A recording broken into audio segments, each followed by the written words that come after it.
LB थादब कुरे एलबी जाब्राना ट्राई तो थोकदा एलबी थानायसु मैम खंगलौत्रे मैम मैम चाइसिंग चानरब्रो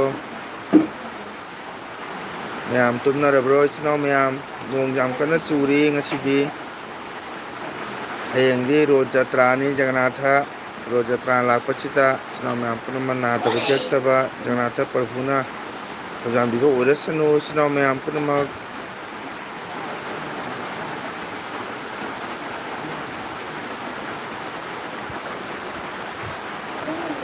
मैम लाइक तौबियो सपोर्ट तौबियो करिगुंबा लेरंबा तारगती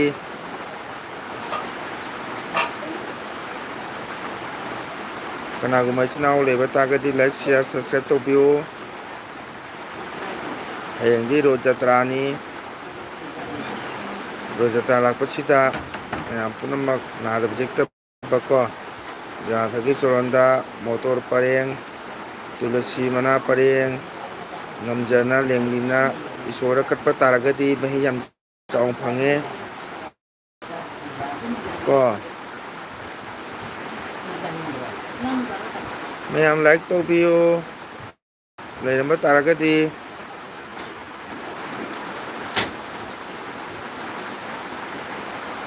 Hare Krishna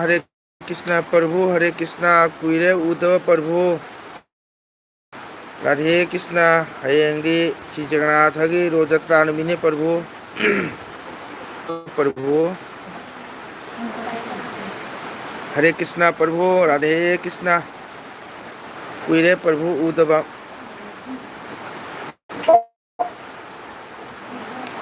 प्रभु ngasi kari posadi phangbirage प्रभु बो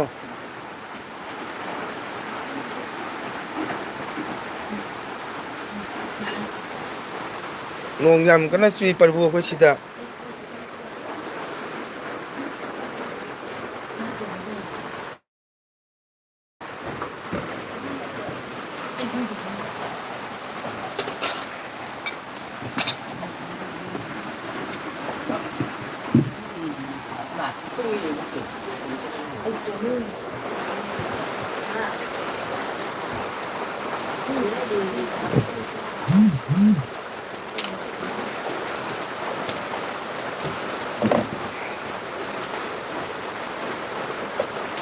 पोहाने असिदा नोंग लेते एस प्रभु नोंग सूरिये कोसिदा हयेंगदी रोज जत्रानी वृंदावनदी जाम नुंगारानी प्रभु को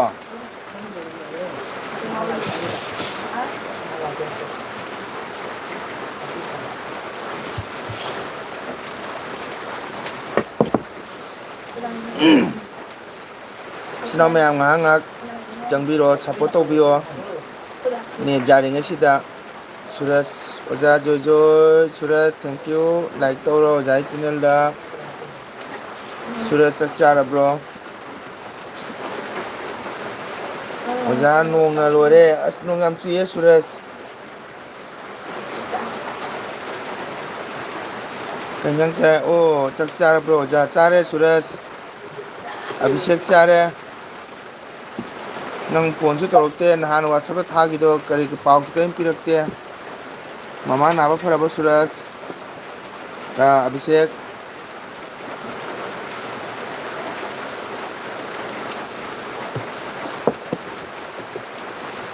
Abhishek ta bro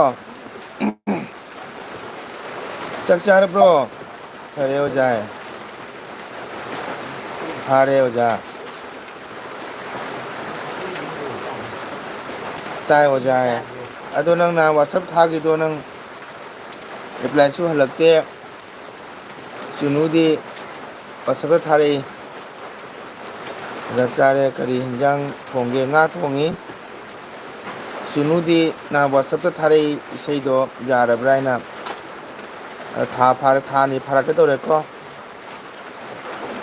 नाम चचांगे मैम nga सपोर्ट तो नोंगी चुई ने नुगारी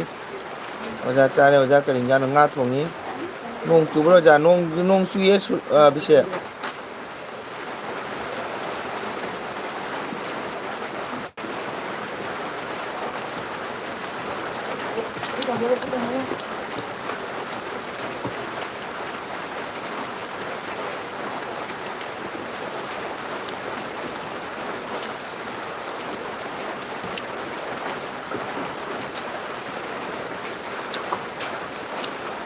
와우 생각 사말라에 오자 हरे कृष्णा हयेंदी रो जत्रानी रो जता लाकपसिके ना तो जेक्ते बा स्नो मैम को सुरमा लाइक तो बिरो ओजा हयें दी कांग पाली नत्रो मने मने कांग पाली नते कांग अहुबा पाली न नोंगालगा हौगदोमनिको चुनु लाए ओजा जे जे चुनु केंगां चाय संगीत चुनु लाइक तौरो मानी ओजा अदुनी समा केंगां चागे कुइरे एलबी थादबा आई एलबी जाब्रा थारुबदा ने जाथोखरेबको ने जाबदुग ngатang sum मैंगा वाई सानगायना दुम ना LB थारिमनी केंगां चागे समादी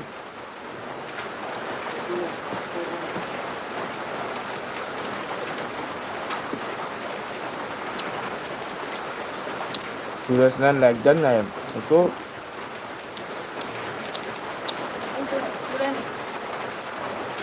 Chunu kenyang chay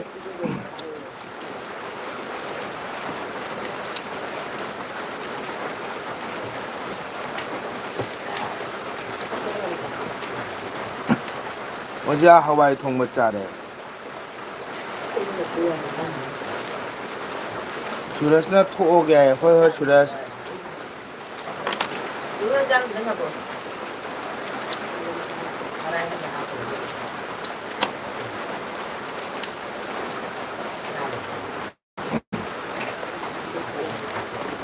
like to do mi jaw like to bio ko sang da sama kenyang chage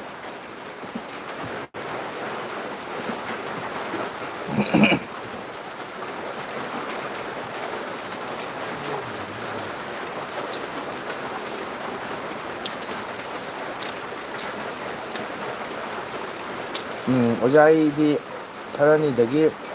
संदादा अता तन ओइना चारे जा ओ फई अता तन चाबदी फई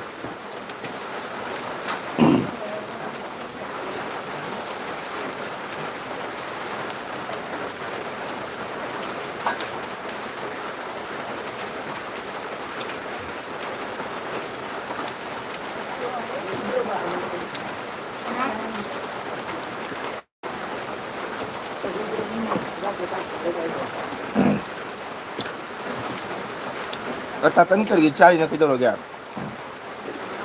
चानु आइता ब्रासिबो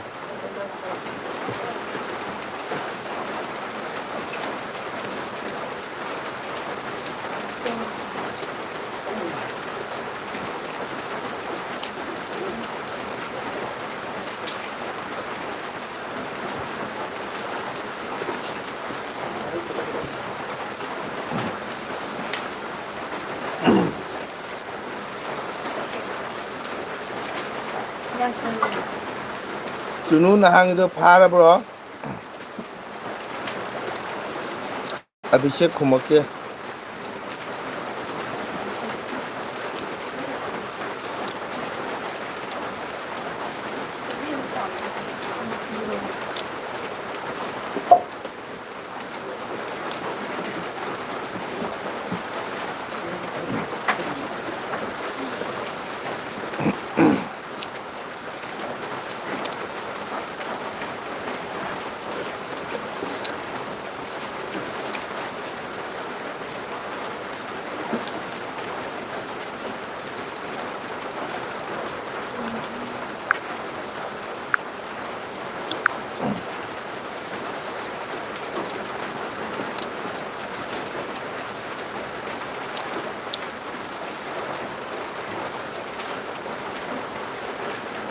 Kaya Kaya Juaga Chongba Juaga Chongba Ngam lektere Macam Bentar ya aja aduna atatan oleh saya Oja kara pajare pajare good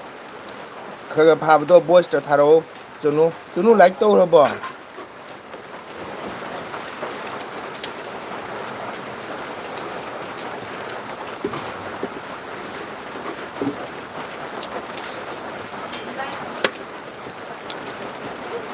ꯚꯤꯗꯤꯑꯣꯒꯗꯤ ꯌꯥꯝꯅ ꯐꯩ ꯑꯗꯣ ꯑꯩꯈꯣꯏꯅ ꯉꯝꯗꯕꯩ ꯋꯥꯅꯤ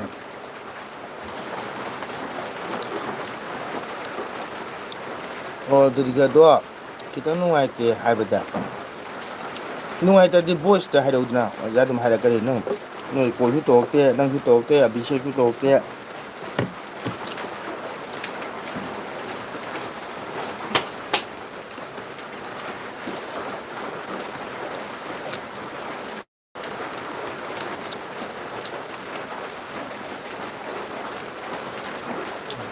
ꯇꯧꯕ꯭ꯔꯣ ꯑꯣꯖꯥ ꯑꯣ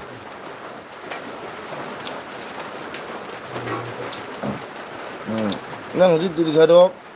ꯍꯥꯏꯔꯒ ꯚꯣꯏꯁꯇ ꯊꯥꯔꯛꯑꯣ ꯑꯗꯨ ꯑꯣꯖꯥ ꯍꯜꯂꯛꯀꯦ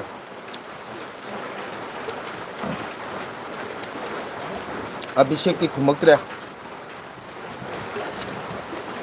ꯊꯣꯛꯈ꯭ꯔꯕ ꯀꯩꯅꯣ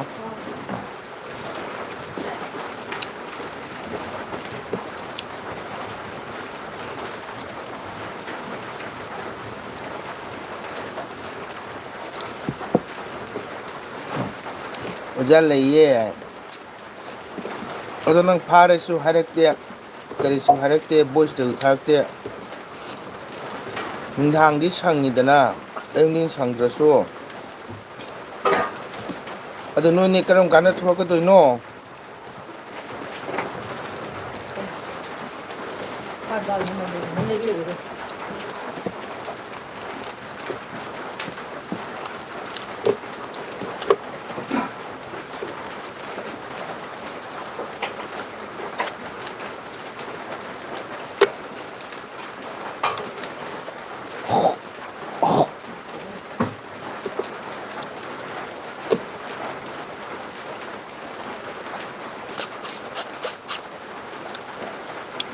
ꯑꯗꯣ ꯍꯦꯛꯇ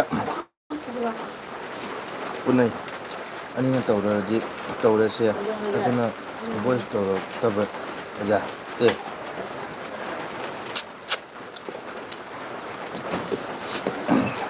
ꯍꯥꯏꯔꯒꯅꯤ ꯇꯧꯔꯒꯅꯤ ꯆꯨꯝꯊꯣꯛꯀꯗꯣꯏꯗꯣ ꯑꯌꯨꯛ ꯊꯕꯛ ꯁꯨꯗ꯭ꯔ ꯅꯨꯡꯗꯥꯡꯗꯤ ꯁꯪꯉꯤꯗꯅ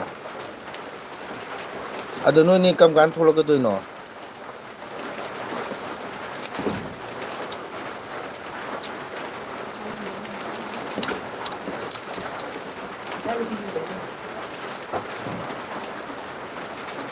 ꯔꯟꯖꯤꯇꯥ ꯁꯤꯡꯍ ꯑꯣꯖꯥ ꯖꯣꯏꯖꯣꯏ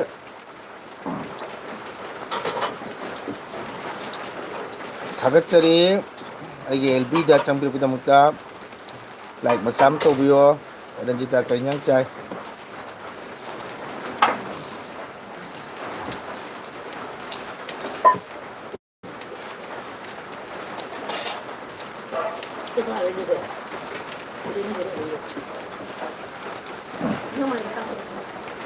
ꯁꯨꯅꯨ ꯑꯕꯤꯁꯦꯛ ꯀꯔꯝ ꯀꯥꯟꯗ ꯊꯣꯛꯂꯛꯀꯗꯣꯏꯅꯣ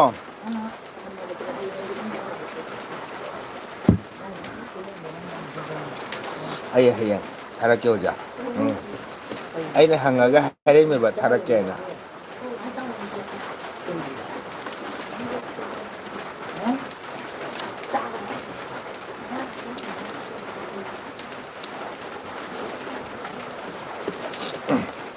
ꯆꯥꯛ ꯈꯤꯇꯪ ꯍꯥꯞꯄꯣ ꯀꯩꯅꯣ ꯊꯥꯔꯛꯑꯣ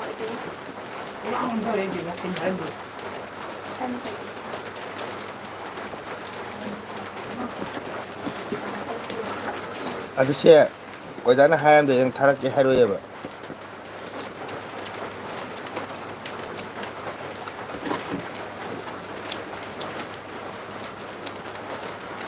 ꯅꯪꯒ ꯆꯨꯅꯨꯒ ꯑꯣꯖꯥ ꯂꯤꯛꯇꯣ ꯁꯦꯝꯃꯕꯣ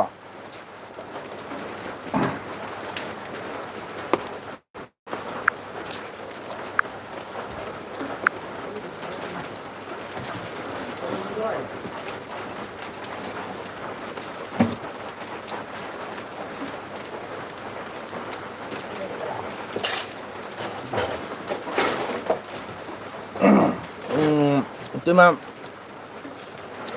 ꯁꯇꯔꯗꯦꯗꯤ ꯀ꯭ꯂꯥꯁ ꯇꯧꯔꯔꯣꯏ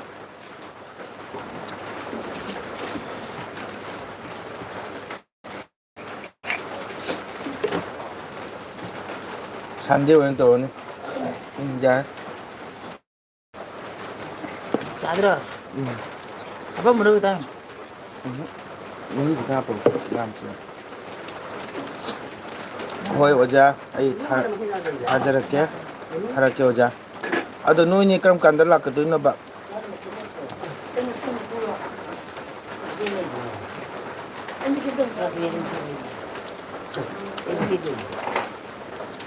Emo, noi komen ani matakda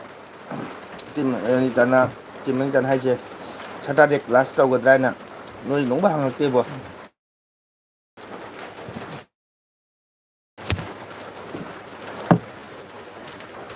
Ojana noi ni si kan na hona ba. Ja. Noi ni kai mi kam kan lak ketu na yu tharake. Aina noi ni gi kan na hona ba. Ado noi ni phone ju torokte. Ayung din da thabak su su nungdang di sangidana Suras Abhishek Suno Girjas. Nati oja Abhishek. Mama Ada Abu. Nasista Oja thabak losan baga lakturumi namdabatuga ai namdabatu call taro di jaidana call taro ganda tro suna doise Abhishek tu jarute oh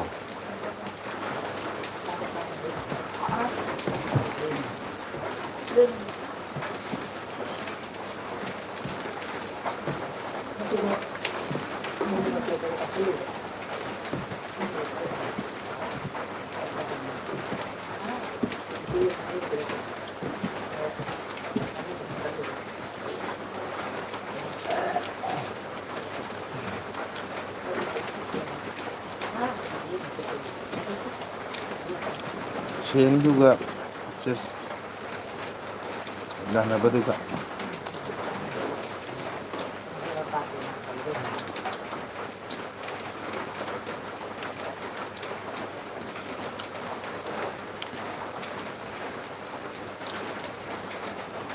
chaba ka jate mon ngate hoi sire ke upai di lei bro maki matam lu na chakra mi upai leke atei le hori dana ko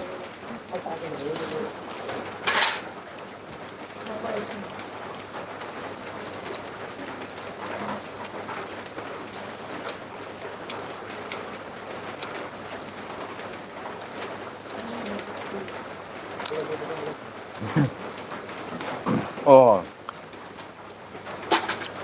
Subhasis to sei di thare sul puba kanna honari ngasi degi exam chu lore oh exam lo jeng Saturday to lao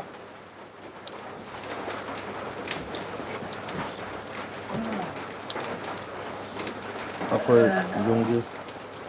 akoi loina nungai na de hoi kai dauni upai leba nungai na de na ꯆꯠꯈ꯭ꯔꯕꯅꯤꯅ ꯀꯩꯗꯤ ꯎꯄꯥꯏ ꯂꯩ ꯑꯕꯤꯁꯦ ꯃꯣꯏꯅ ꯂꯥꯛꯑꯣꯏꯗ ꯄꯣꯠꯅꯤ ꯑꯗꯨ ꯀꯔꯤꯝ ꯈꯜꯂꯨꯔꯅꯨ ꯂꯩꯍꯧꯔꯤꯗꯨꯗ ꯐꯖꯅ ꯍꯣꯠꯅꯧ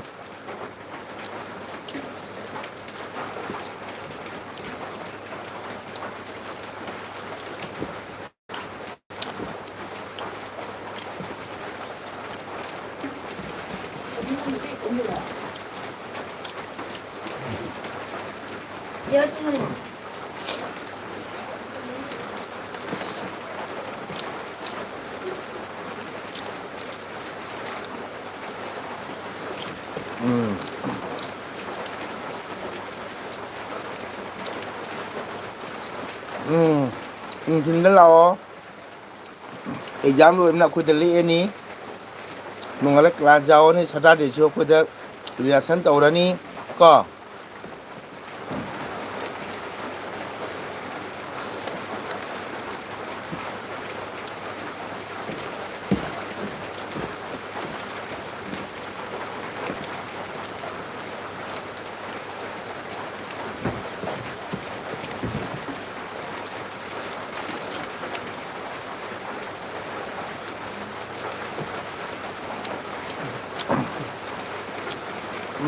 होने होने सुभाषिस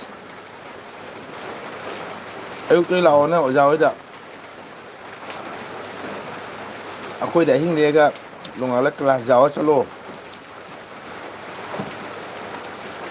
ओजागी फोक खाग खसु लेयबा नंग खामिना सियाबा सुर कनो सुभाषिस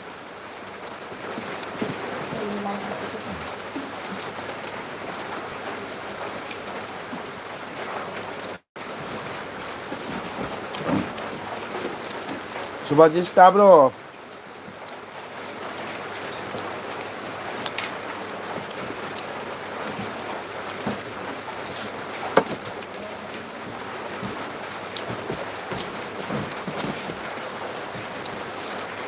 ओजागी फोक खाग खले नंग ला खामिना सियाबा सटादे दो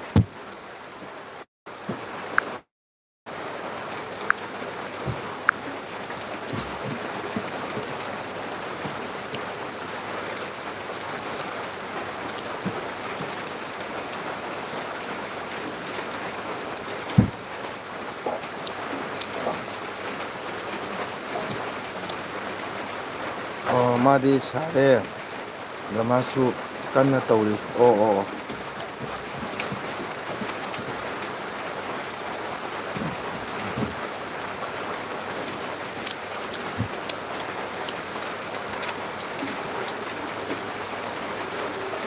जो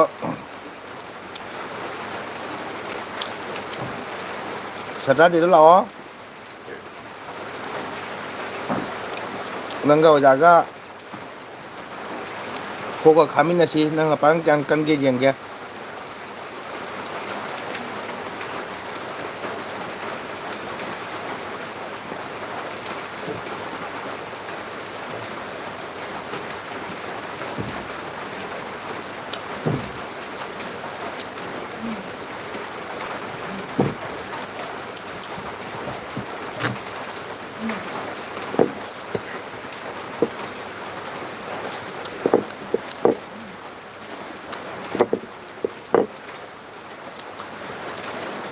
ओ सैटरडे स्कूल लेबा सैटरडे ना पुंग 12 दा क्लास लोयना 12 दा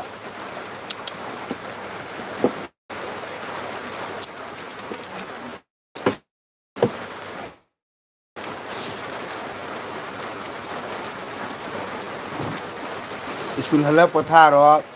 ओजाइदा लाओ ओजा ngaतंग पथारगा फोक खामिनरनि ओजागा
मुझे बताओ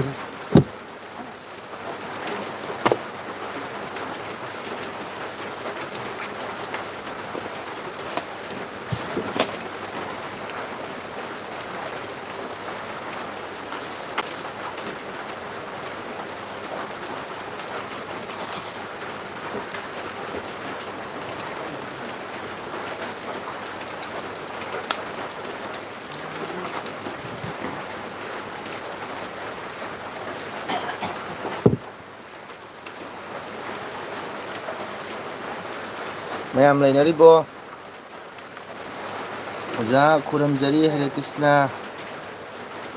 आई सरगम हक तौरीनी साइडे ममानी चाक चाट तौरीदो खंगे अदोनी ओजाना हाइसे नंग सैटरडे स्कूल लोरेगा ꯑꯣꯖꯥꯒꯤꯗ ꯂꯥꯛꯑꯣ ꯉꯥꯏꯍꯥꯛ ꯄꯣꯊꯥꯔꯒ ꯑꯣꯖꯥꯒ ꯕꯦꯔꯥ ꯈꯥꯃꯤꯟꯅꯔꯅꯤ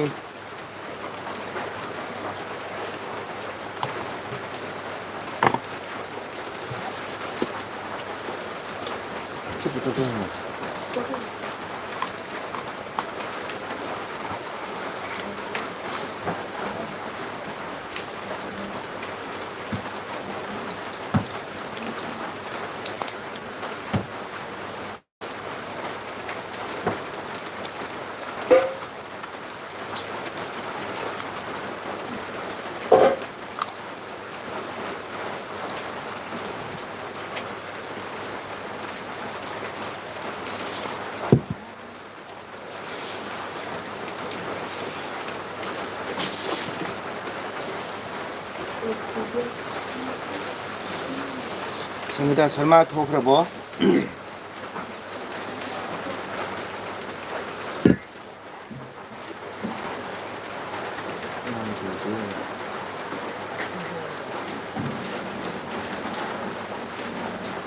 बजायदी थांग पाइबसु हैते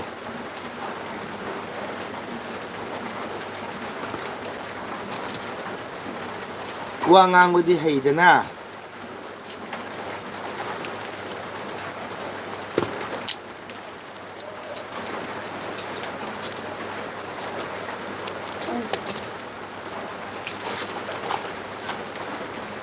वा ngangbudi हैदना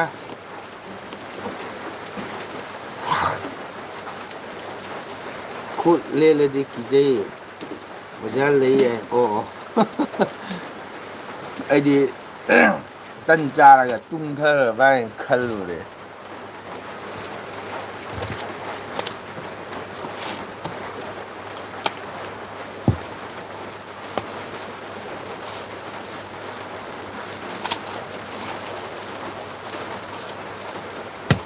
खुद ले लोइदा ओजाना सुरना वारी लिरोबा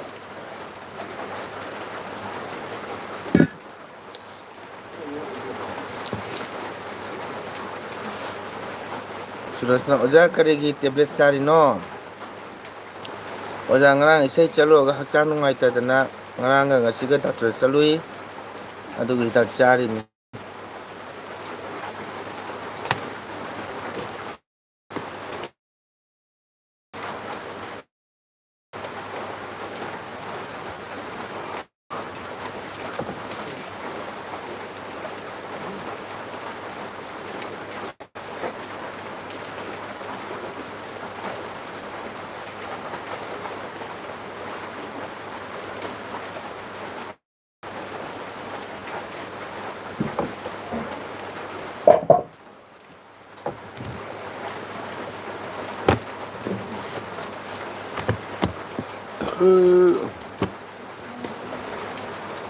तेरी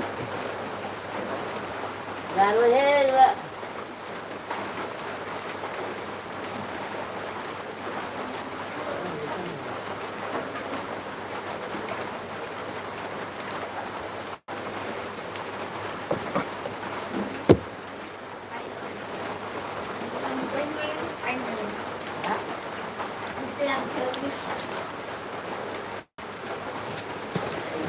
aduna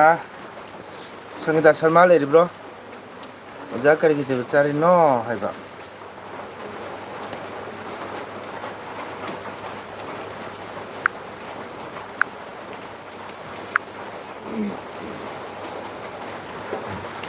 aduna china ma'am hayeng se road जत्रानी जगन्नाथा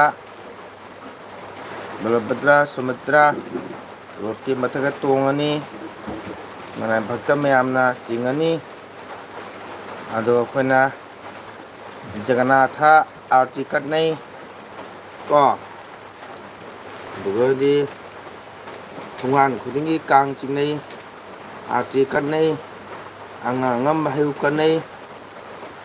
अदो मैमदा ai jamna heibudi heijade ado Jagannatha आरती एडवांस hayeng oina ngasi मैमदा ai tahanjage asongam jaurasu sinau ma'am सुबोपिरो खो संगीता शर्मा दि लोइना फाबनी माकी नुमिकी लाइदा आरती सकपनिना हारमनी को कोगी जय जय श्री जगन्नाथ आरती करे निरखत चरणार वृंदे आपद हरे गाना घंता बाजे बेनु बाजरे कंचन मणि दीपो दानो घना घंता बाजे बेनु बाजरे बाजत मृदंगो तालो नादो खुंजुरे कांचन मणि दीपो दालो ज्योति जगमगे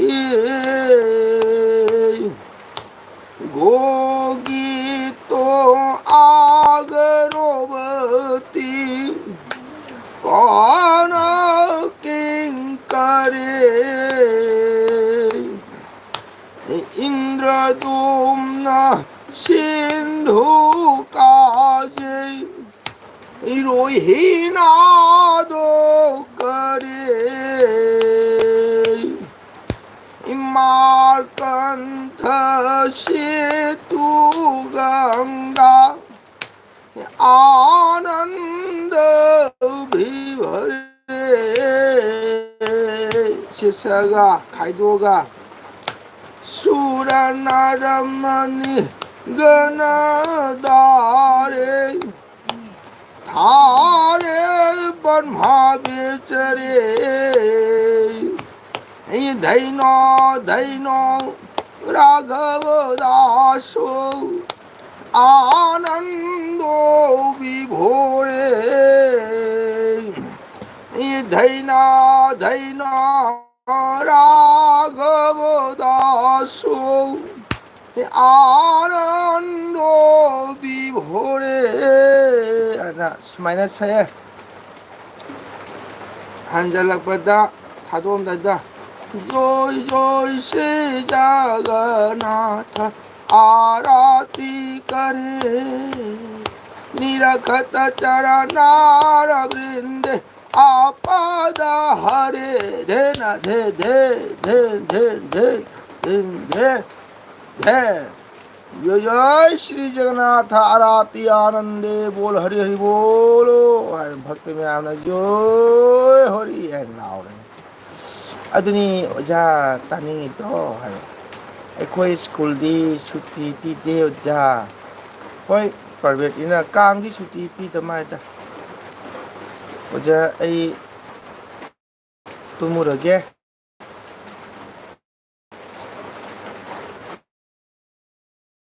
हरगा ओजागी इसै अमु तादन लेरे ओके बुंगो गुड नाइट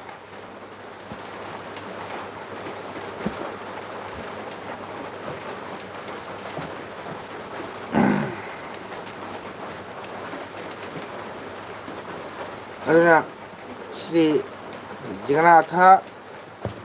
प्रभु से मति मगुन लेबा श्री जगन्नाथनी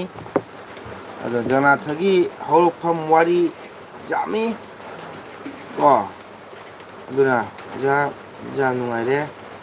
दुबु खरा खरा अलुई बसे खेनरे होय मामा की पेयतरे खेनरी से मयेक्ता ओनरिब्रा संजा ओनरिब्रा दुदि हाइबा ngamjadre ko mayekti khangde प्रभु मैतेगी करतार से कायदे फंगे प्रभु मणिपुर फंगी सुनाई रोडसु नतुन बाजारसु ऑर्डर तौरी फंगनी गुड नाइट ओजा गुड नाइट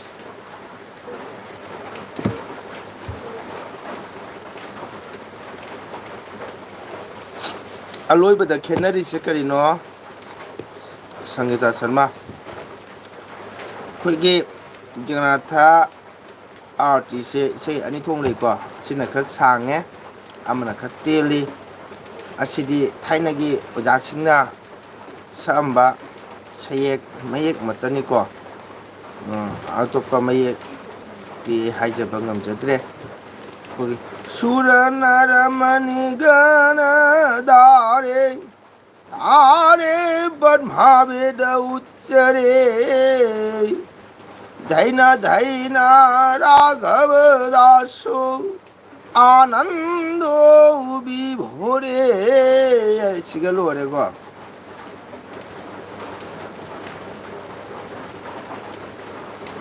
खेनबसिति हाइजबा ngamjadre को अलुइबगी से खेनरे अलुइबसे करिनो हाइबिरो मयेकि सुमाइनानी जोय जोय श्री जगन्नाथ राति करे निरखत चरण बिंदे आपद हरे अनिसुबा लाइन अहुमदा गणन गणन घंटा बाजे वेणु बाजरे बाजत मृदंगो तालो नादो खंजुरे कंचन मणि दीपो दालो ज्योति जगमगे गोगी तो आगरबती रहीनादो करे मार्कंड सेतु गंगा आनंदो विभोरे सुर नर मणिगण धारे धारे ब्रह्मावेद उच्चरे धैन धैन राघव दासो आनंदो विभोरे धैन धैन सिगा मसागी चामोर परप मतमदा चामोर सोदा गोविंद थगुन तौबसिदी इबुंगोगी चोरोंदगी लाकपतुना इबुंगोगी खांग नखांग से इबुंगोगी थबा नखांग इबुंगोगी अंगा सुमाना लाकपनिना मसागी इसेइसिना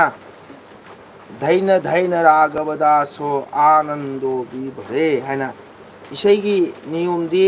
अखोइना खंगजबंते ओजासिना हामदी इसे सकपना सकपा दुहाराना हनबा इसे सकपना गौ सकपा दुहाराना सुम अनि हाइबा मतमदा सुरनरमणि दो यारे होय दुगा दो यारे हाइबा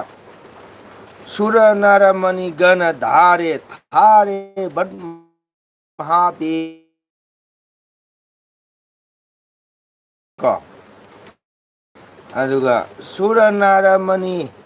दो यारे मधुदी हाइबा ngamdre nangiduna karamba lairiki seino aduga karamba jana ibano mudusu haijaba ngamjadre aigidi lairiki seini ko laiga thana degi nangujiki suranarmani doyare arati kare haise gyan tade arati di mamang da kat khrami ko adi makhasina maki biburon ibungogi thogol changjarak pani ko arati di साइगी मथक कट खरबने को मखादना माकी थौगन चंगपने कोना जोय जोय श्री जगन्नाथ आरती करे मैतो नायना खुरमजरी श्री जगन्नाथ आरती कचरी को अदु मतुंगदा हाइजना निरखत चरण बिंदे आपद हरे हाइसिना करी हरि चरण थंबाल उजबदा पापुंब कोक्सरे हरि मेबा को अदु कई घनन घनन घंटा बाजे वेणु बाजरे मसे मथक मथक आरती मतुंगना सैथारेमी करीजे घनन घनन घंटा बाजे घंटा आदि कांसिनी को वेणु बाजरे हायरकपनी बाजत मृदंगो तालो नादो खंजरे न हाइबको अदुना जैरे पुंग करतान पुंगनि निनरे पुंगोन सयेक सैदा ताबर पेनरे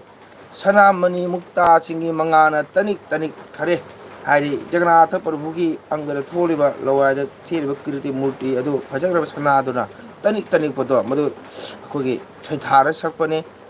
अरे घी की बत्ती धूप थांग मैना पुंगान गान खरे गो गीतो आगरपति बसादा है बांग्लादा है ना गोगी तो आगरबती पावना किंग करे से हाइबा को पावना किंग करे हाइबनी गोगीता के धूप थांगमैना पुंगा गान खरे इंद्रदुम्न हरावरे थमोदे पेंजरे इंद्रदुमो सिंधु काजो रहिरादो करे इंद्रदुम्न हरावजरे थमोदे पेंजरे मारकंठ सेतु गंगा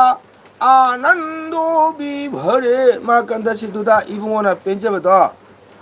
हाइबनी मारकंठ सेतु गंगा इथक थक हौजररे हाइबनी लयाम मियाना मुनि सिंसु पेनरे ब्रह्मा वेद थिनरे हाइबनी वेद थिनरे हाइबको आइदे नंग हाइदना दोयारे दोयारी दोयार दोयारे दोयारे दोया चांबिउ सिनाबा जादे आई वाखंददी सिगा हाइसिना ngसागी layam muni singna penare barmhana beda thinare iba panare iba ko sumaina laibak phaida ragaba daso nungaiba phaujare hai wa benhau la pele hai benhau na hayeng phajana saktharo swasi tumba changkhare hoja aina oina tar hoi hoi waro jade sangita sharma अदु असिगा से लालबा खंगदे आई होय वारो जादे Sangeeta Sharma नंगिदो लालेदि हाइजबा ngamjade ko asagi laita haidisina sura nara muni gana dare thare badmha beda uchare harimaba are nangsina sura nara mani doyare di kai haino chambiu haira sinida akhona bangla tamakta bani ko आरती करे आरती दी मथत कर खरे मरकता आरती जाउद्रे को आरती दी जोय जोय श्री जगन्नाथ आरती करे प्रथम the आरती कलिम को धूप बटित घी की बटित ना चामनी पाना घी तेरगा इबुंगो द प्रथम द आहार मा आरती कलिम को मखा द आरती लेत्रे को आरती से इबुंगो कब तंद इबुंगो सोरोन दगिना सुम थाजिन लाकनी ते थमा लाकनी इबुंगो अंगा हक्चांगसिगा आरती कचरकपनी को दु मथंगदा इबुंग निरखत चरण बिंदे आपत हरे गरन गन गन ताम दु मथुंग कांसी जरे मोइबुंग खोंगे पुंग जरे झाल जरे नुंगाइ जरे पेंजरे सिनेबो को नंग जे सुर नार मनि धा दोयारे दोया तो अरि दोयारे आरती करे ना दोयारे से जोरे आरती कचरे हाइरा अदुदी नंगिसु कई हाइतारे असी अइगी सिगा लालरबरा खंगदे मदुदी हाइजबा ngamdre शर्मा नंगिसु करम्बा ओजाना पिरकपनो करम्बा लाइकी सैनो मदुदी हाइजबा ngamjatre ko aina lalesu haiba jate akhoi thaina khangbra 200 years laisangni ko खंगरागी अखोगी धौ चंदे हाइने मको मखोइना सामबाई सै कसारगी नंगदि खंगरोय नोगी आइगा सिंग हंगा खंगनी कसारगी तोंजौ ओजा तोंजौ का मिंगदि पलेगा पंगबरे अपराधनि मोने सामबाई सैनी लाइरिकता अखोई थाइनादि कोरे हाइरमी को हजिना को लाइरिक लाइकता हारे लाइकतादि सुमाइना इरेबा नंगी दुगदि कितंग हाइरे सैसे ताबदा के हाइतारे हारिबा सुरा नारा मनी गना धारे कनो हाइदुगा खितंग ताबदा नुंगाइतबा हाइतारे को मरमदी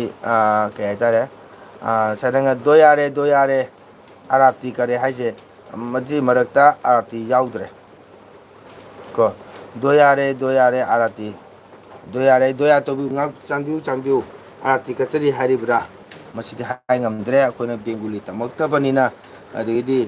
को असिगासिना सुर नारा मुनि गण धारे थारे ब्रह्मा वेद उच्चरे मुनि ऋषि क्या हराउदना ब्रह्मा वेद थिरेइबा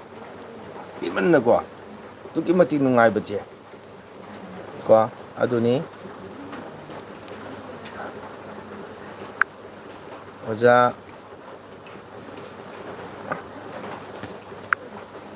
ओजा बोक तो फोटो खरा कापगा थाबिरो बोक करानो बोक हाजिया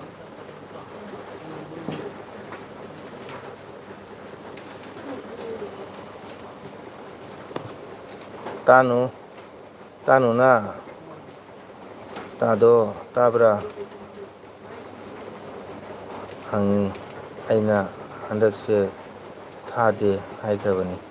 कनानोने तनुना ओ ngasi tayinda bendau aina bai orege sauro pena aina kuiraba ko bendau na bai tawre aigi bok tuga manabra yenge oh book to okay okay kamai tharakani sidi facebook to di kamai thani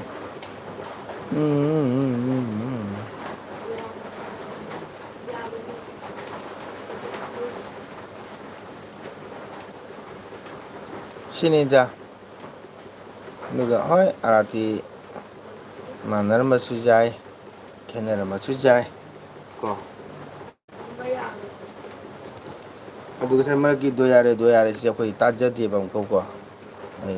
tajadri akoi lakhibu ma geda khungang mapan ko gi palal bundena bati baje khungang mapan mung sigadi adu tadi ko sarma adubu no yu chumma jai aduga ꯈꯤꯇꯪ ꯇꯥꯕꯗꯗꯤ ꯄꯣꯠꯇꯣ ꯍꯥꯏꯗꯤ ꯁꯨꯔ ꯅꯥꯔꯃꯅꯤ ꯒꯅ ꯗꯣꯌꯥꯔꯦ ꯑꯥꯔꯇꯤ ꯀꯔꯦ ꯑꯗꯨꯗꯤ ꯇꯥꯕꯗ ꯈꯤꯇꯪ ꯅꯨꯡꯉꯥꯏꯇ꯭ꯔꯦ ꯗꯣꯌꯥꯔꯦ ꯆꯥꯡꯕꯤꯌꯨ ꯑꯥꯔꯇꯤ ꯀꯠꯆꯔꯤ ꯍꯥꯏꯔꯥ ꯅꯨꯡꯉꯥꯏꯔꯦ ꯍꯥꯏꯔꯤꯕ꯭ꯔꯥ ꯑꯗꯨꯅꯤ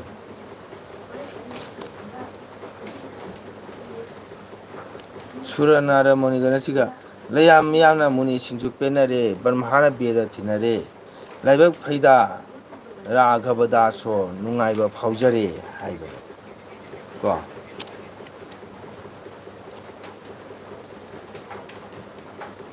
ꯍꯣꯏ ꯌꯦꯡꯉꯨ ꯀꯃꯥꯏꯅ ꯊꯥꯔꯛꯀꯅꯤ ꯈꯪꯗ꯭ꯔꯤꯅꯦ ꯑꯩꯁꯨ ꯑꯗꯨꯝ ꯑꯍꯥꯟꯕꯗ ꯁꯟꯗꯥ ꯒꯧꯔꯤ ꯖꯨꯒꯣꯜ ꯑꯥꯔꯇꯤ ꯁꯛꯀꯅꯤ ꯒꯧꯔꯤ ꯖꯨꯒꯣꯜ ꯑꯥꯔꯇꯤ ꯑꯗꯨꯗꯤ ꯈꯪꯉꯝꯒꯅꯤꯅ ꯁꯔꯃꯥꯁꯨ ꯉꯥꯏꯍꯥꯛꯇꯪ ꯂꯥꯏꯁꯪ ꯁꯛꯄꯅꯤꯅ आरती बजराजो नंद कुमारो गावत ब्रज बधु आनंदो विभोरे मदन मुकुरो जिनी बदन उज्जवल रसा परी खोए खाता नयन जुगलो कुमकुमो विराजो अंगे सौदामिनी साजे भावो सन अंगे रस परिपाती भाले भाले विराजितो श्री राधा गोविंदो भाले भाले श्री भाले भाले भाले भाले विराजितो श्री राधा गोविंदो हायना सेखायदोगा चालीदा চামুরেওয়াতা শোকরে শিরূপ মঞ্জুরি দশ বৃন্দাবন আশা দুহারো মাধুরী সিগা লোহারে সিগি আরতি ꯀꯣ ꯒꯧꯔꯤ ꯖꯨꯒꯣꯜ ꯑꯥꯔꯇꯤꯁꯤꯗꯤ ꯂꯣꯏ ꯆꯟꯅꯩ ꯑꯌꯨꯛꯇꯁꯨ ꯁꯛꯄ ꯌꯥꯏ ꯃꯍꯥꯛꯇꯤ ꯆꯟꯅꯗꯕ ꯂꯩꯇꯦ ꯀꯣ ꯀꯅꯥꯒꯨꯝꯕꯅ ꯋꯥꯔꯤꯝꯅꯤ ꯑꯩ ꯚꯨꯛ ꯑꯥꯔꯇꯤ ꯐꯥꯗ꯭ꯔꯦ ꯃꯥ ꯑꯥꯔꯇꯤ ꯕꯖꯔꯥꯗꯣ ꯑꯗꯨꯝ ꯁꯛꯄ ꯌꯥꯏ ꯀꯣ ꯑꯩꯈꯣꯏꯅ ꯁꯤꯡꯒꯥꯔꯥꯇꯤꯒ ꯍꯥꯏꯁꯦ ꯁꯨꯝ ꯆꯠꯅꯕꯤꯗ ꯁꯨꯝ ꯍꯥꯏꯈꯤꯕꯅꯤ ꯁꯤꯡꯒꯥꯔꯥꯇꯤꯒ ꯍꯥꯏꯁꯤ ꯂꯥꯏ ꯍꯧꯔꯛꯄꯗ ꯑꯗꯨꯝ ꯀꯠꯈ꯭ꯔꯕꯅꯤꯀꯣ ꯑꯗꯨꯅ ꯑꯩꯈꯣꯏꯅ ꯂꯥꯏꯁꯪꯗ ꯀꯅꯥꯒꯨꯝꯕ ꯌꯨꯝꯗ ꯂꯦꯡꯕ ꯃꯇꯝꯗꯗꯤ ꯁꯤꯡꯒꯥꯔꯥꯇꯤ ꯍꯥꯏꯕ ꯌꯥꯗꯦ ꯒꯧꯔꯥꯡꯒ ꯑꯥꯔꯇꯤ ꯑꯃ ꯀꯠꯄꯤꯌꯣ ꯒꯣꯄꯥꯜ ꯗꯦꯕ ꯑꯥꯔꯇꯤ ꯂꯥꯏ ꯂꯦꯡꯉꯛꯄꯒꯤ ꯃꯔꯖꯗꯥ ꯍꯥꯏꯗꯤ ꯕꯦꯕꯥꯔ ꯗꯤꯁꯤꯄ꯭ꯂꯤꯟ ꯉꯥꯛꯄ ꯔꯦꯁꯄꯦꯛ ꯇꯧꯕ ꯍꯥꯏꯇꯥꯔꯦ ꯏꯁꯣꯔ ꯑꯃ ꯂꯦꯡꯉꯛꯄꯒꯤ ꯃꯔꯖꯗꯥ ꯀꯣ ꯑꯗꯨꯅ ꯍꯧꯖꯤꯛꯇꯤ ꯑꯅꯝꯕ ꯁꯨꯝ ꯃꯌꯥꯝ ꯇꯧꯅꯕꯅꯦ ꯁꯨꯝ ꯒꯧꯔꯥꯡꯒ ꯑꯥꯔꯇꯤꯗ ꯂꯣꯏ ꯀꯜꯂꯦ ꯀꯣ ꯃꯤꯅꯗꯤ ꯀꯅꯥꯒꯨꯝꯕ ꯌꯨꯝꯕꯨ ꯑꯈꯪ ꯑꯍꯩ ꯑꯍꯟ ꯑꯣꯏꯕ ꯇꯥꯔꯒꯗꯤ ꯚꯥꯃꯣꯟꯗꯨꯅ ꯂꯦꯡꯉꯛꯏꯕ ꯂꯥꯏꯗꯣ ꯀꯔꯤ ꯂꯥꯏꯅꯣ ꯒꯧꯔꯥꯡꯒ ꯂꯦꯡꯉꯛꯏꯕ꯭ꯔꯥ ꯒꯧꯔꯥꯡꯒ ꯑꯥꯔꯇꯤ ꯀꯠꯄꯤꯔꯣ ꯍꯥꯏꯅ ꯍꯥꯏꯕ ꯌꯥꯎꯏ ꯀꯅꯥꯒꯨꯝꯕꯅ ꯕꯤꯁꯅꯨ ꯂꯦꯡꯉꯛꯄ ꯌꯥꯎꯔꯦ ꯕꯤꯁꯅꯨꯒ ꯑꯥꯔꯇꯤ ꯀꯠꯄꯤꯌꯨ ꯀꯅꯥꯒꯨꯝꯕꯅ ꯒꯣꯄꯥꯜ ꯗꯦꯕ ꯂꯩꯉꯩ ꯒꯣꯄꯥꯜ ꯗꯦꯕ ꯑꯥꯔꯇꯤ ꯀꯠꯄꯤꯌꯨ ꯁꯨꯃꯥꯏꯅ ꯍꯥꯏꯅꯩ ꯁꯤꯡꯒꯥ ꯑꯥꯔꯇꯤ ꯍꯥꯏꯁꯤꯗꯕꯨ ꯑꯌꯨꯛ ꯉꯟꯇꯥꯗ ꯂꯥꯏ ꯖꯍꯧꯕ ꯀꯠꯄ ꯑꯁꯤꯕꯨ ꯁꯤꯡꯒꯥ ꯑꯥꯔꯇꯤ ꯀꯧꯔꯦ ꯍꯧꯖꯤꯛꯇꯤ ꯀꯩꯗꯧꯅꯤ ꯆꯠꯅꯔꯤꯕ ꯃꯇꯨꯡ ꯏꯟꯅ ꯄꯨꯡ 10 ꯃꯥꯄꯜ ꯃꯈꯥꯏ ꯇꯥꯔꯒ ꯕꯥꯃꯣꯟꯁꯤꯡꯁꯤꯅ ꯁꯤꯡꯒꯥ ꯑꯥꯔꯇꯤ ꯀꯠꯂꯣ ꯍꯥꯏꯅ ꯁꯨꯝ ꯃꯌꯥꯝꯁꯨ ꯁꯨꯝ ꯀꯠꯂꯦ ꯀꯩꯗꯧꯅꯤ ꯂꯥꯏ ꯖꯍꯧꯕꯒꯤ ꯑꯥꯔꯇꯤꯁꯦ ꯂꯥꯏꯁꯪꯗ ꯀꯠꯈ꯭ꯔꯕꯅꯤ ꯅꯠꯇ꯭ꯔꯣ ꯁꯨꯔꯃꯥ ꯍꯥꯏꯗꯤ ꯂꯥꯏꯁꯪ ꯄꯨꯕꯅꯤꯅ ꯈꯪꯉꯅꯦꯕ ꯑꯗꯨꯅꯤ ꯏꯆꯤꯟ ꯏꯅꯥꯎ ꯃꯌꯥꯝ ꯍꯌꯦꯡꯗꯤ ꯀꯥꯡ ꯅꯨꯃꯤꯠꯅꯤ ꯑꯉꯝꯕ ꯏꯁꯣꯔꯗ ꯀꯠꯅꯔꯣ ꯑꯩ ꯖꯒꯅꯥꯊ ꯔꯣꯗ ꯖꯇ꯭ꯔꯥꯒꯤ ꯃꯇꯥꯡꯗ ꯑꯩ ꯆꯦꯟꯅꯦꯜꯗ ꯈꯤꯇꯪ ꯃꯌꯥꯝꯗ ꯁꯤꯌꯥꯔ ꯇꯧꯒꯦ ꯈꯜꯂꯝꯕꯅꯤ ꯑꯗꯣ ꯈꯨꯗꯣꯡꯊꯤꯗꯅ ꯑꯩ ꯃꯌꯥꯝꯗ ꯆꯦꯟꯕ ꯉꯝꯗ꯭ꯔꯦ ꯑꯗꯨꯕꯨ ꯃꯇꯝꯗꯤ ꯁꯨꯝ ꯂꯩꯔꯤ ꯑꯩꯈꯣꯏꯅ ꯃꯇꯝ ꯑꯃꯗ ꯁꯤ ꯖꯒꯅꯥꯊꯒꯤ ꯏꯕꯨꯡꯉꯣꯒꯤ ꯔꯣꯠ ꯑꯁꯤ ꯐꯨꯠ 92 ꯋꯥꯡꯉꯦ ꯐꯨꯠ 38ꯒ ꯏꯟꯆꯤ 3 ꯄꯥꯛꯏꯃꯤ ꯀꯥꯡꯈꯣꯡ 19 ꯁꯤද්ධꯤ 19ꯒꯤ ꯈꯨꯗꯝ ꯑꯣꯏꯅ ꯄꯥꯜꯂꯤ ꯀꯔꯤꯒꯨꯝꯕꯗꯁꯨ ꯀꯥꯡꯈꯣꯡꯁꯦ 13ꯇꯨꯛꯅ ꯄꯥꯜꯂꯤ ꯍꯧꯖꯤꯛꯅ ꯀꯥꯡꯈꯣꯡ 19 ꯄꯥꯟꯅꯔꯦ ꯑꯗꯨꯕꯨ 23ꯁꯤ ꯑꯩꯅ ꯈꯪꯉꯛꯄꯗꯤ ꯎꯗꯤ ꯎꯖꯗ꯭ꯔꯤ ꯑꯅꯝꯕꯗꯤ ꯀꯥꯡꯈꯣꯡ 3 ꯅꯠꯇ꯭ꯔꯒ 6 ꯁꯤꯅ ꯎꯅꯔꯦ ꯑꯗꯨꯁꯨ 4ꯅ ꯑꯅꯝꯕ ꯑꯣꯏꯕ꯭ꯔꯥ ꯀꯔꯤꯅꯣ 4ꯁꯤꯅ ꯑꯅꯝꯕ ꯑꯣꯏꯔꯦ ꯃꯇꯝꯁꯤꯒꯤ ꯃꯇꯨꯡ ꯏꯟꯅꯀꯣ ꯑꯗꯨꯕꯨ ꯀꯔꯤ ꯍꯥꯏꯅꯤ ꯃꯇꯝꯒꯤ ꯆꯠꯅꯕꯤ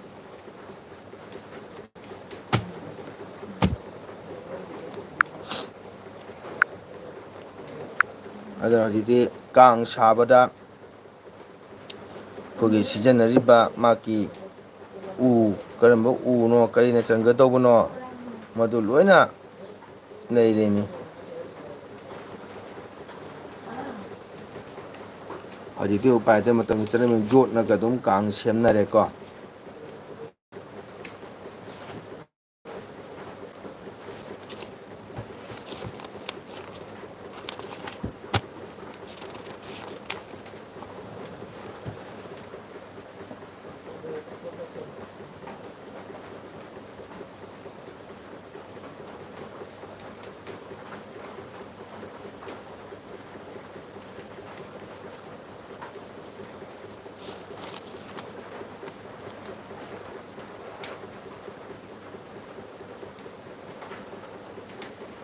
ꯑꯩꯈꯣꯏ ꯁꯤꯗꯗꯤ ꯀꯥꯡ ꯑꯃꯗ ꯁꯨꯝ ꯂꯥꯏ 3 ꯍꯥꯞꯆꯤꯜꯂꯦ ꯑꯅꯝꯕꯗꯤ ꯑꯃꯃꯝꯇ ꯆꯤꯡꯕ ꯌꯥꯎꯔꯤ ꯃꯈꯥꯗ ꯖꯒꯅꯥꯊ ꯄꯨꯔꯤꯗ ꯎꯔꯤꯁ꯭ꯌꯥꯗ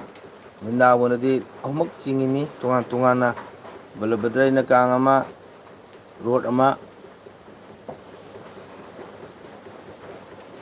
ꯁꯨꯃꯤꯗ꯭ꯔꯥꯒꯤꯅ ꯔꯣꯠ ꯑꯃ ꯕꯂꯚꯗ꯭ꯔꯒꯤ ꯔꯣꯠꯅ ꯋꯥꯡꯕꯁꯤ ꯐꯨꯠ 3.5 ꯋꯥꯡꯉꯦ ꯄꯥꯛꯄꯅ ꯐꯨꯠ 2 ꯍꯥꯏꯌꯦ ꯍꯧꯖꯤꯛ ꯇꯧꯔꯤꯁꯦ ꯑꯗꯣ ꯀꯥꯡꯈꯣꯡ 13ꯇꯨꯛꯅ ꯄꯥꯜꯂꯦ ꯍꯥꯏꯅꯩ ꯍꯥꯏꯗꯤ ꯑꯩꯈꯣꯏ ꯁꯤꯒꯗꯤ ꯀꯗꯥꯏꯗꯒꯤ ꯔꯣꯠ ꯑꯃ ꯁꯦꯝꯕꯗ ꯐꯔ ꯍꯥꯏꯅꯔꯦ ꯑꯗꯨꯕꯨ ꯑꯇꯣꯞꯄ ꯍꯤꯟꯗꯨ ꯙꯔꯃ ꯆꯠꯄ ꯀꯥꯡꯕꯨ ꯃꯣꯏꯗꯤ ꯄꯥꯂꯣꯟ ꯇꯧꯔꯤ ꯀꯣ ꯄꯩꯁꯥ ꯀꯠꯄꯗ ꯃꯣꯏꯗꯤ ꯍꯜꯂꯪꯗꯦ ꯃꯣꯏꯗꯤ ꯄꯩꯁꯥ ꯀꯠꯄꯗ ꯃꯣꯏꯗꯤ ꯑꯀꯤ ꯑꯈꯪ ꯂꯩꯇꯦ ꯑꯩꯈꯣꯏ ꯃꯩꯇꯩꯗꯤ ꯀꯩꯗꯧꯅꯤ ꯑꯩꯁꯨ ꯉꯥꯏꯔꯦ ꯃꯤꯁꯨ ꯉꯥꯏꯔꯦꯀꯣ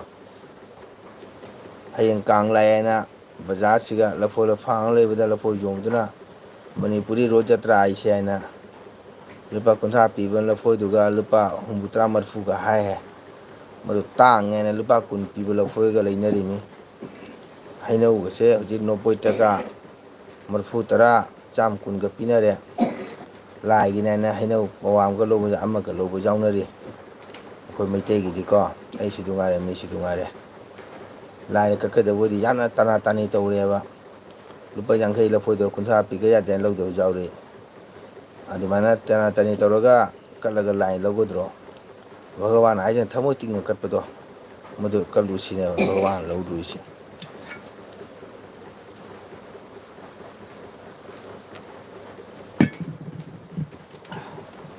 ꯑꯁꯤ ꯃꯌꯥꯝ ꯋꯥꯔꯧꯕꯤꯅꯨꯀꯣ ꯑꯗꯩꯗꯤ ꯍꯧꯖꯤꯛ ꯈꯔ ꯂꯩꯔꯗꯤ ꯄꯥꯟ ꯊꯣꯛꯂꯛꯑꯅꯤ ꯄꯥꯟꯒ ꯂꯤꯁꯥꯒ ꯍꯥꯏꯅꯩ ꯂꯤꯁꯥ ꯀꯦꯖꯤ ꯂꯣꯀꯦꯜꯗ 1200 1500 ꯄꯤꯑꯕ ꯑꯗꯨ ꯂꯧꯕꯗꯤ ꯂꯨꯄꯥ 1,000 ꯄꯤꯔꯣ ꯂꯤꯁꯥ ꯂꯧꯒꯅꯤ ꯒꯪꯒꯥ ꯄꯥꯟ ꯀꯦꯖꯤꯗ 150 ꯄꯤ ꯂꯧ ꯆꯥꯏ ꯍꯌꯦꯡ ꯀꯥꯡꯒꯤ ꯆꯤꯅꯥꯔ ꯑꯃꯗ ꯂꯨꯄꯥ 50 ꯍꯥꯏꯕꯗ 10 ꯄꯤꯔ ꯌꯥꯗꯦꯅ ꯂꯧꯗꯦ ꯑꯁꯤꯅꯤ ꯑꯩꯈꯣꯏ ꯃꯩꯇꯩꯒꯤ ꯑꯗꯨꯅ ꯀꯔꯤ ꯍꯥꯏꯅꯤ ꯃꯁꯤ ꯑꯩꯈꯣꯏꯗ ꯅꯠꯇꯦ ꯃꯐꯝ ꯄꯨꯝꯅꯃꯛ ꯃꯩꯇꯩꯅ ꯄꯨꯝꯅꯃꯛꯇꯅꯤꯀꯣ ꯁꯜꯃꯥꯟ ꯂꯩꯔꯤꯕ ꯇꯥꯕ꯭ꯔꯣ ꯑꯗꯨꯅ ꯂꯥꯏ ꯀꯠꯄꯁꯦ ꯌꯥꯝ ꯄꯥꯝꯃꯨꯒꯜꯂꯦꯕ ꯑꯩꯈꯣꯏ ꯃꯩꯇꯩꯅ ꯂꯥꯏ ꯀꯠꯄꯁꯦ ꯑꯗꯨꯅ ꯉꯁꯤꯐꯥꯎ ꯃꯩꯇꯩꯅ ꯂꯥꯏꯁꯪ ꯑꯃꯇꯪ ꯐꯖꯕ ꯑꯃꯇ ꯎꯕ ꯐꯪꯗꯦ ꯇꯔꯨ ꯇꯩꯔꯕ ꯃꯥꯟꯇꯣꯞꯇ ꯎꯕ ꯐꯪꯗꯦ ꯊꯥꯏꯅꯒꯤ ꯎꯅ ꯀꯥꯡꯧ ꯁꯥꯔꯒ ꯂꯩꯕ ꯃꯥꯟꯇꯣꯞꯇ ꯁꯨꯝ ꯂꯩꯔꯦ ꯐꯨꯠꯕꯣꯜ ꯃꯆꯥ ꯑꯃ ꯍꯧꯔꯒ ꯂꯥꯏꯁꯪ ꯎꯔꯦ ꯁꯣꯔꯣꯛꯇꯒꯤ ꯆꯠꯄꯗ ꯕꯥꯃꯣꯟ ꯂꯥꯏꯁꯪ ꯎꯕ ꯐꯪꯗꯦ ꯕꯤꯜꯗꯤꯡꯅ ꯈꯨꯠꯁꯪꯈꯤꯗꯅ ꯑꯇꯣꯞꯄ ꯃꯤꯖꯥꯇꯤꯒꯤꯗꯤ ꯃꯦꯟ ꯔꯣꯗ ꯆꯠꯄ ꯃꯇꯝꯗ ꯃꯇꯣꯟꯗ ꯂꯥꯏꯁꯪ ꯃꯇꯣꯟ ꯎꯕ ꯐꯪꯉꯤ ꯑꯩꯈꯣꯏ ꯃꯩꯇꯩꯒꯤꯗꯤ ꯀꯣꯅꯨꯡꯗ ꯁꯪ ꯃꯆꯥ ꯑꯃꯗ ꯂꯩꯔꯝꯒꯅꯤ ꯑꯗꯨꯁꯨ ꯆꯨꯝꯅ ꯂꯩ ꯄꯣꯟꯇꯦ ꯂꯥꯏꯒꯗꯣ ꯃꯛꯁꯟꯗꯅ ꯑꯪꯒ꯭ꯔꯥꯖ ꯇꯧꯗꯕ ꯃꯃꯥꯏꯒꯗꯣ ꯃꯛꯁꯟꯕ ꯆꯨꯔꯥꯒꯗꯣ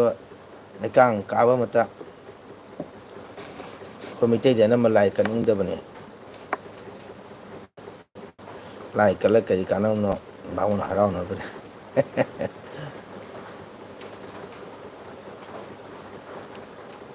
ꯑꯁꯦ ꯍꯌꯦꯡ ꯀꯥꯡ ꯈꯦꯆꯤ ꯆꯥꯅ ꯃꯥꯟꯗꯣꯞꯇ ꯃꯌꯥꯝ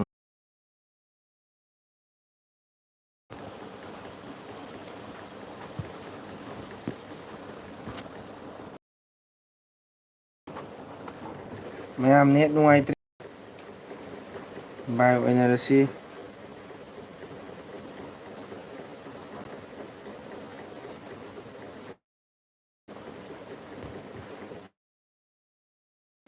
ꯍꯣꯏ ꯐꯅꯤ ꯁꯪꯗ ꯁꯃꯥ ꯑꯩ ꯁꯣꯏꯅ ꯊꯥꯖꯔꯛꯀꯦ ꯀꯃꯥꯏꯅ ꯊꯥꯒꯗꯣꯏꯅꯣ ꯈꯪꯗꯦ ꯅꯦꯠꯁꯨ ꯅꯨꯡꯉꯥꯏꯇꯦ ꯏꯆꯤꯟ ꯏꯅꯥꯎ ꯃꯌꯥꯝ